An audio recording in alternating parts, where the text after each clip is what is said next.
Hello everyone, जैसा कि आप जानते हो भारत के विभिन्न शहरों में आज सिविल डिफेंस मिलिट्री ड्रिल्स चल रही हैं। सिविल डिफेंस नागरिक रक्षा जिलों में, डिस्ट्रिक्ट्स में।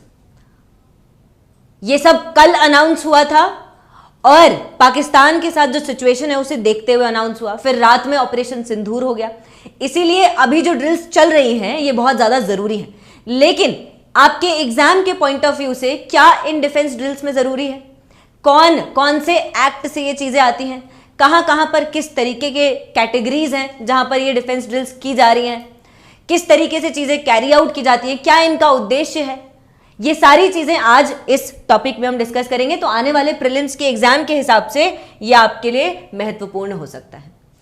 तो सबसे पहले अगर आप यहां पर देखें तो नागरिक सुरक्षा मॉक ड्रिल यहां विभिन्न खतरों के खिलाफ आपके नागरिकों को और शहरों को तैयार करती हैं। शुरुआत में अगर आप देखें तो शुरुआत में इसका कोई एक्ट नहीं था। हाँ, एक स्कीम के तहत इसे देखा जाता था 1962 के वॉर तक। लेकिन फिर 62 के वॉर के बाद एक रीचर्निंग, एक पुनर्विचार आने लगा और तब हमारे पास नागरिक सुरक्षा अधिनियम यानी कि सिविल, ये जो सिक्योरिटी एक्ट है, सिविल डिफेंस एक्ट है 1968 का, ये आने लगा। और इसके बाद से हमें ये जो ड्रिल्स हैं इनकी इंपॉर्टेंस, इनका महत्व समझ में आने लगा कि महत्व क्या है।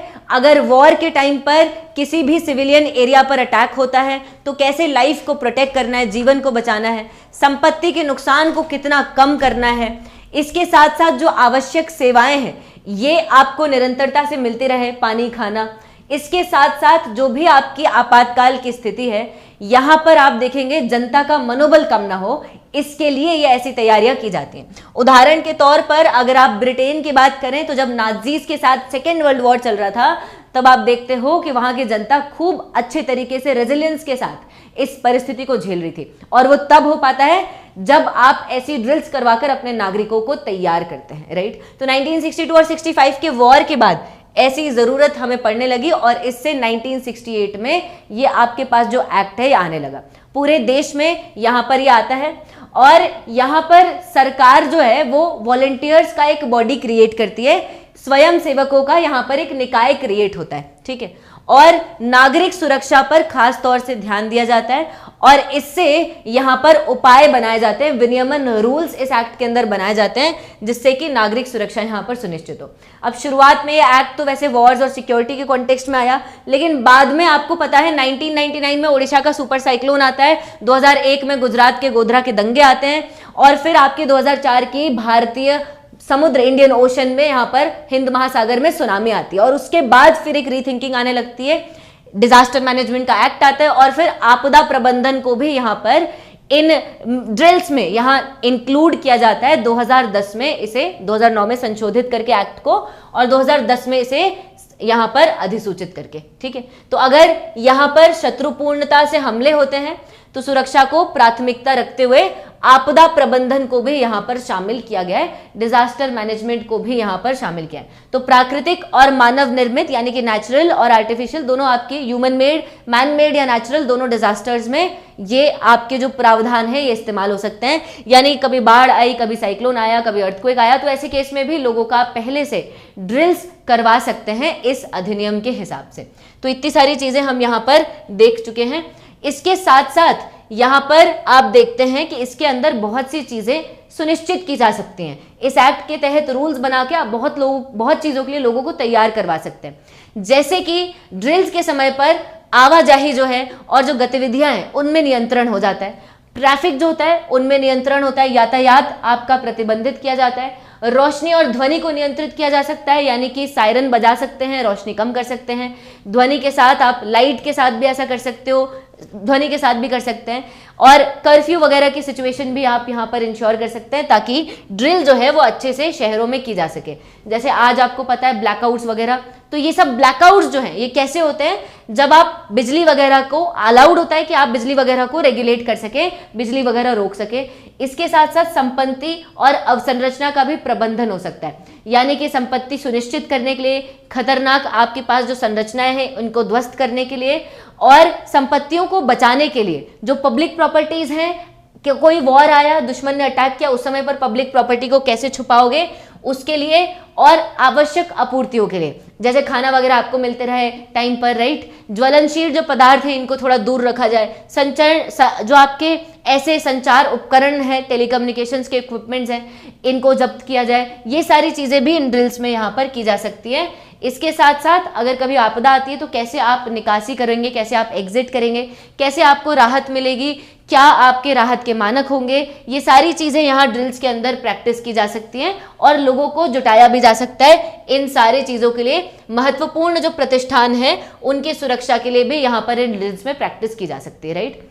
और इसके अंदर जो नागरिक सुरक्षा जिले हैं यानी सिविल डिफेंस डिस्ट्रिक्ट्स हैं। अब नागरिक सुरक्षा जिले क्या होते हैं? वो जिले जहां पर डिफेंस की मदद कुछ जिले कर रहे हैं, लोग जो हैं वो डिफेंस अवसंरचना आपकी इसकी मदद कर रहे हैं ताकि यहां पर डिफेंस की मदद कर सके, आपूर्तियों में डिफेंस की मदद कर सके, अपने देश को डिफेंड करने में। इसके लिए नागरिक सुरक्षा जिले यहां आप देखेंगे नागरिक सुरक्षा संगठन पूरे देश में यहां पर बनाए गए हैं, हालांकि समान रूप से नहीं बनाए गए हैं। और कुछ नागरिक सुरक्षा जिलों की पहचान, वर्गीकरण और वितरण भी यहां इस तरीके से किया जा सकता है, ठीक है। तो आप एक देखते हैं कि कुछ क्षेत्र हैं जिनमें नागरिक सुरक्षा जिले यहां पर बनाए गए हैं। अब अगर आप सिलेक्शन की बात करो तो यहाँ जो मंत्रालय है उसकी सिफारिशों के आधार पर ऐसे जिले चूज किए जाते हैं, ठीक है। और यहाँ पर ये डिसाइड किया जाता है कि कौन से जिले सुरक्षा के हिसाब से काफ़ी महत्वपूर्ण हैं। जैसे जो अंतर्राष्ट्रीय सीमा से नज़दीक हैं, जैसे आप देखेंगे अगर जोधपुर है काफ़ी ज़्यादा नज़दीक है अंतर्राष्ट्रीय सीमा से, शत्रुतापूर्ण हमलों की भेद्यता है यहाँ पर, परमाणु संयंत्र हैं जैसे कोटा रावत भाटा है, श्रीनगर आप देखेंगे अंतर्राष्ट्रीय सुरक्षा से भी यहाँ पर है, रक्षा प्रतिष्ठान है, कहीं पर डिफेंस एस्टैब्लिशमेंट्स हैं, और रिफाइनरी है कहाँ पर, कहीं पर ताप विद्युत है, बिजली बनाने वाले आपके केंद्र हैं। अब इनको सुरक्षित करना जरूरी है। तो ऐसे जो जिले हैं आप इनको देखेंगे, प्रमुख सरकारी भवन है दिल्ली वगैरह हुआ, तो ऐसे जिले जो हैं सिविल डिफेंस डिस्ट्रिक्ट्स के अंदर आते हैं। 2010 तक आप देखें होम मिनिस्ट्री ने 259 ऐसे सिविल डिफेंस डिस्ट्रिक्ट्स नागरिक सुरक्षा जिलों को यहां कैटेगराइज कर दिया था और इनमें 3 तरीके के जिले आते हैं। सबसे पहले श्रेणी 1 में 13 वो डिस्ट्रिक्ट्स हैं जो कि हाईएस्ट प्रायोरिटी यानी उच्च प्राथमिकता के, ये वो जिले हैं जहां पर सुरक्षा का सबसे ज्यादा खतरा होता है, जैसे दिल्ली, मुंबई, चेन्नई, सूरत, वडोदरा, राइट। तारापुर में न्यूक्लियर प्लांट है, इसके लिए तालचेर आप ओडिशा यहां पर देखेंगे पावर प्लांट है, कोटा रावत भाटा में आप देखेंगे कि न्यूक्लियर पावर प्लांट है इसके लिए, राइट। इसके अलावा आप देखेंगे बुलंदशहर है, नरोरा यूपी, यहाँ पे रिफाइनरी वगैरह है, कलपक्कम न्यूक्लियर पावर प्लांट है। तो ये सारे जिले सबसे ज्यादा सेंसिटिव यहाँ पर माने जाते हैं। श्रेणी 2 में वो जिले आते हैं आपके जो कि कम सेंसिटिव हैं और श्रेणी 3 में वो आते हैं जो सबसे कम सेंसिटिव हैं, ठीक है। यहाँ पर आप देखेंगे इस तरीके से ये कैटेगराइजेशन इन जिलों का किया गया है, ठीक है। और उदाहरण के तौर पर आप देखेंगे पश्चिम बंगाल में आपके कुछ जिले हैं, कुछ आपके सेंसिटिव हैं, कुछ लेस सेंसिटिव हैं। ऐसे ही असम, पंजाब और जम्मू कश्मीर में देखें तो ऐसे जो डिस्ट्रिक्ट्स हैं उनकी संख्या 20 है। महाराष्ट्र में आप देखेंगे मुंबई, उरण और तारापुर आपके प्रमुख श्रेणी 1 के हैं और बाकी बहुत सारे श्रेणी 2 और श्रेणी 3 के जिले। गुजरात में है, नई दिल्ली में आप देखेंगे श्रेणी 1 जिला है, छावनी वाला नई दिल्ली और छावनी पूरा का पूरा एरिया, राइट। तो ऐसे आपके बहुत सारे एग्जाम्पल्स इसमें देखने को मिलेंगे। और इसके लिए इन जिलों में फिर नागरिक सुरक्षा मॉक ड्रिल्स यानी कि सिविल डिफेंस सिक्योरिटी ड्रिल्स जो हैं वो करवाई जाती हैं, ठीक है। विभिन्न आपातकालीन परिदृश्यों के लिए आपको तैयार किया जाता है जिसमें विभिन्न एजेंसियां यहाँ पर शामिल हो सकती हैं और इसके दौरान आपको चेतावनी दी जा सकती है, प्रणालियों का सक्रियण हो सकता है, आपको यहाँ पर चेतावनी, वार्निंग, सायरन ये सब मिल सकता है। आपके संचार की जांच हो सकती है, हॉटलाइन, रेडियो संचार लिंक, इसका इवैल्यूएशन हो सकता है। वायुसेना यहाँ पर ऐसे आपके संचार के आपके जो माध्यम हैं इनको यूज कर सकती है, इवैल्यूएट कर सकती है। यहाँ पर आपके जो नियंत्रण कक्ष हैं इनका संचालन हो सकता है, ठीक है। आपके ऐसे नियंत्रण केंद्र बना सकते हैं, कंट्रोल रूम्स बना सकते हैं, ब्लैकआउट ला सकते हैं, बिजली बंद कर सकते हैं कुछ देर के लिए, छलावरण यानी कि ऐसी परिदृश्य बना सकते हैं जहां पे आपको लगे कि वॉर हो रहा है तो इस टाइम पे आपको बताना है क्या प्रैक्टिस करवाई जा रही है बेसिकली आपकी वॉर के लिए। निकासी या आश्रय अभ्यास, एग्जिट कैसे होगा, कैसे आपको शेल्टर मिलेगा, ये सारी चीजें यहाँ पर इन मॉक ड्रिल्स के अंदर शामिल हो सकती हैं।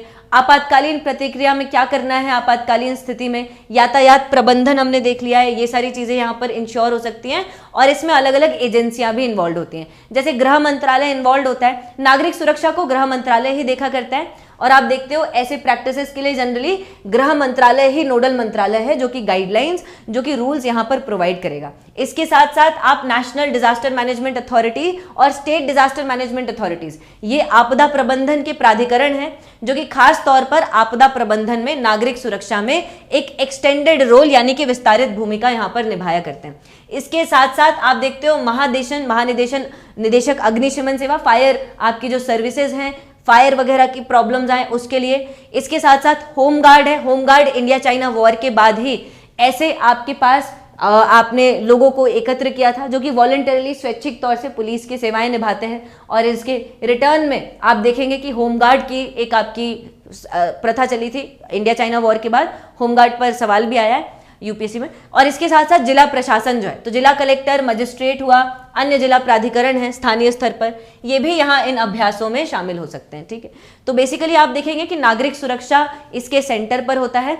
वर्तमान में आप देख रहे हो लक्ष्य जो है वो आपके 14.11 लाख स्वयं सेवकों का, यानी कि जो आपके वॉलंटियर्स हैं इनका लक्ष्य है, जिनमें से 5.38 लाख जो वॉलंटियर्स है वो पहले ही जुटाए जा चुके हैं। यानी कि 5.38 लाख लोगों को जुटाया जा सकता है, जिनको जुटाया जा चुका है, जिनको तैयार करेंगे ड्रिल्स के लिए, और बाकी 14 लाख जो है पूरे टोटल इनका लक्ष्य है कि इतने लोगों को यहाँ पर जमा करना है। ठीक है, और स्वैच्छिक आपने होमगार्ड तो देखा ही सही।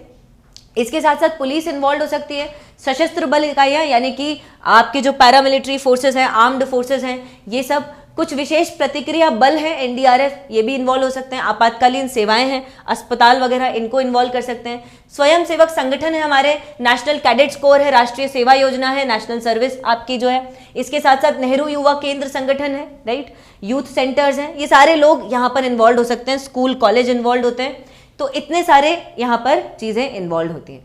इसके साथ साथ आप देखोगे इंटरनेशनल लेवल पर, जैसा हमने देखा बहुत सारे वॉर्स पहले हुए हैं, द्वितीय विश्व युद्ध के टाइम पर, प्रथम विश्व युद्ध के टाइम पर हवाई हमले हुए हैं, यूएस, जर्मनी, आप देखें यूके इससे प्रभावित है।